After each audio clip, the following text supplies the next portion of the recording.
Baik, bismillahirrahmanirrahim. Assalamualaikum warahmatullahi wabarakatuh. Salam sejahtera bagi kita sekalian. Semoga kita dalam keadaan sehat walafiat serta diberi semangat dalam menimba ilmu, khususnya dalam hal pasar modal. Baik, berdoa terlebih dahulu. Silakan berdoa sesuai dengan kepercayaan masing-masing. Berdoa dipersilahkan.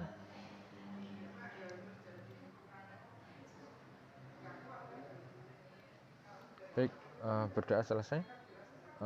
Baik teman-teman, pada kesempatan kali ini kita akan membahas tentang pasar modal syariah.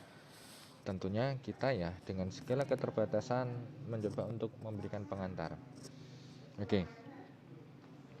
Sejarah perkembangan industri keuangan syariah di Indonesia, baik itu perbankan, asuransi, hingga pasar modal merupakan suatu proses yang sangat panjang. Ya ini jelas. Kita tahu agama Islam sendiri sekitar 15 abad yang lalu meletakkan dasar-dasar penerapan prinsip syariah di dalam berbagai aspek, entah itu aspek kehidupan, aspek bermasyarakat, aspek jual beli, aspek ekonomi, politik, sosial, dan lain sebagainya. Semuanya Islam telah mengaturnya.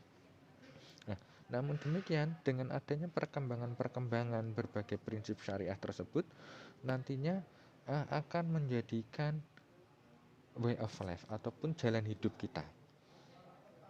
Sehingga banyak negara Islam yang kala itu memberikan temuan-temuannya.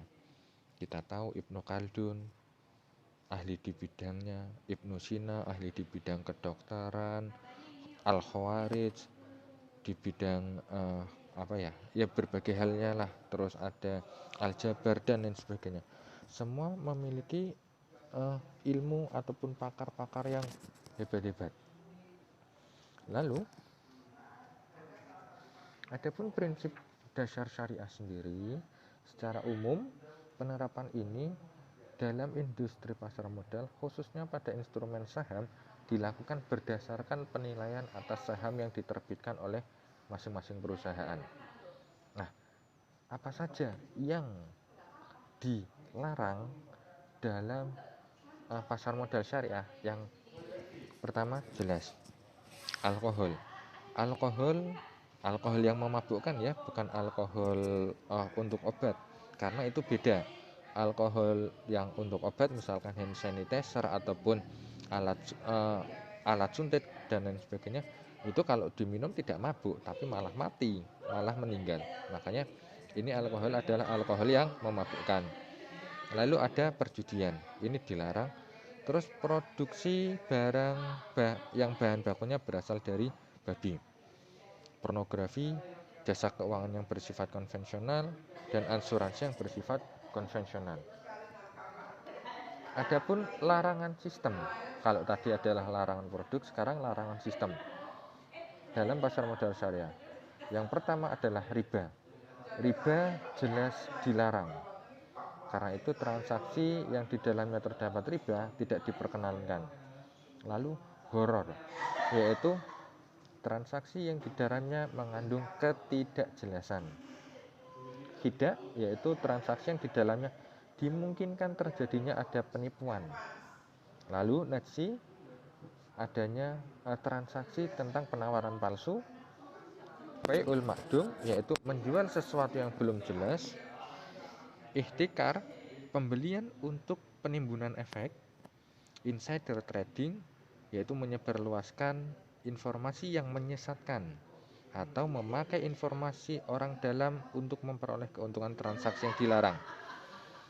Lalu ada bai'u ma laisa, yaitu tentang menjual saham sebelum seseorang memilikinya dengan harapan dapat membelinya kembali dengan harga yang lebih rendah.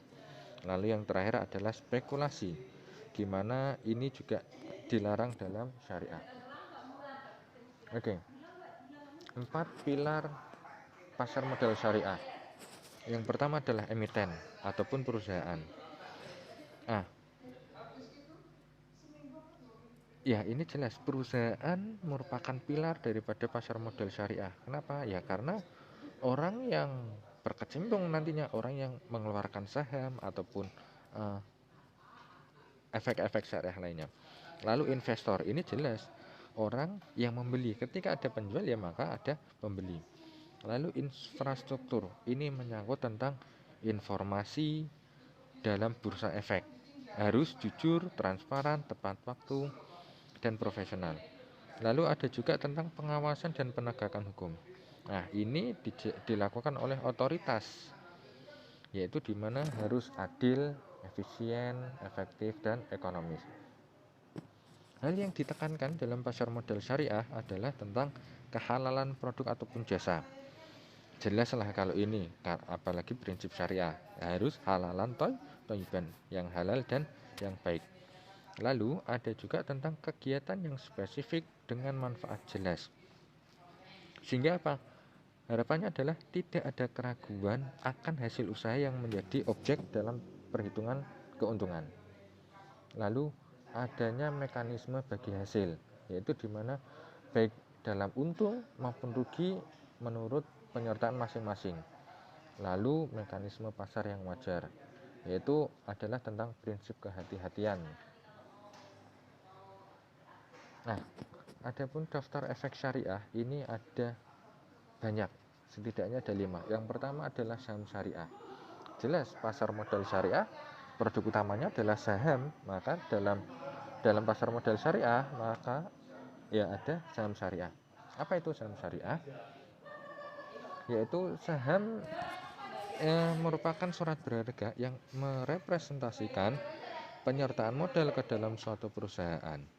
Sementara dalam prinsip syariah, penyertaan modal dilakukan pada perusahaan-perusahaan yang tidak melanggar prinsip-prinsip syariah seperti tadi yang sudah saya jelaskan. Prinsip perjudian, riba, memproduksi produk haram, itu tidak bisa. Nah, di Indonesia sendiri beberapa klaster itu ada JEI yaitu Jakarta Islamic Index, ada ISI, Indeks Saham Syariah Indonesia, dan lain sebagainya. Selanjutnya ada obligasi syariah ataupun sukuk. Nah, obligasi syariah itu sebuah efek syariah berupa sertifikat atau bukti kepemilikan yang bernilai sama dan mewakili bagian penyertaan yang tidak terpisahkan atas kepemilikan aset berwujud tertentu, nilai manfaat dan jasa atas aset proyek tertentu, dan kepemilikan atas aset proyek tertentu atau aktivitas investasi tertentu. Lalu ada juga tentang unit penyertaan kontrak investasi kolektif. Terus ada juga tentang reksadana syariah. Nah, sebelum-sebelumnya memang kita yang dibahas adalah yang konvensional, itu kan ada saham, obligasi, dan reksadana. Maka di syariah pun juga ada saham syariah, obligasi syariah, dan reksadana syariah. Adapun reksadana syariah merupakan reksadana yang mengalokasikan seluruh dana atau portofolio ke dalam instrumen syariah seperti saham-saham yang tergabung dalam JII, Jakarta Islamic Index, obligasi syariah, dan berbagai instrumen keuangan syariah lainnya. Nah, sebagai penutup, Islam adalah agama rahmatan lil alamin, selalu ada solusi di dalamnya. Kitalah yang belum terlalu mengenal dan memperdalam Islam, sehingga segala masalah pasti ada solusinya, hanya saja kita yang belum mengetahui. Maka marilah kembali kepada Islam, kembali ke dalam mari kita dekat kepada para alim ulama, sehingga kita diberikan keberkahan dalam mengarungi kehidupan ini. Baik, saya rasa itu dulu teman-teman. Mohon maaf atas segala kekurangan, mohon maaf atas segala kesalahan, mohon koreksi juga daripada para praktisi, para pakar, para cendekiawan, para ilmuwan, para alim, para ulama. Assalamualaikum warahmatullahi wabarakatuh.